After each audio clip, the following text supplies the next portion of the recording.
हामीहरू चाहिँ टक्कसँग सन्दकपुरदेखिको हाम्रो यात्रा फालेलुङको 4 रातेसम्म यो 4 राते जस्तो जस्तो चाहिँ लाग्यो हामीहरूलाई। कहाँ यो चाहिँ थाहा भएन। यो बाटो यस्तो छ, सब हामीहरू इन्डियाको बाटो हुँदै आएको। आउँदा आउँदा आउँदा र पुरा बाइकमा है यस्तो छ। तर यस्तो दामी सिन छ होइन चौर परेको।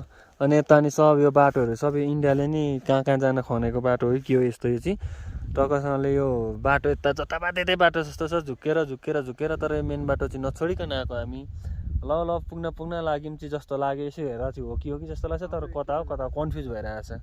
यो 4 राते हो कि कति राते हो होइन, कन्फ्युज चाहिँ भयो। तर पानी सिमसिम आउँदैछ, यो पानी हो कि कुहिरोको के हो। तर जस बाटो चाहिँ सब हामीहरू चाहिँ इन्डियाकै मात्र बाटो भएर आएको, इन्डियै मात्र छ, सब इन्डिया हिँडेको हामी। यस्तो दामी छ सिन है। यो खुलिदिँदाखेरि चाहिँ अझ राम्रो देखिन्थ्यो होला सरसँगले। दामी छ नि हो, यस्तो दामी छ। हल्का कुहिरो खोलिदिनु भने चाहिँ बब्बाल छ। तर यात्रा चाहिँ अलिक कठिन नै भयो होइन। यो सोलिङको बाटो, ओह्रालो, नयाँ ठाउँ, इन्डियाको बाटो।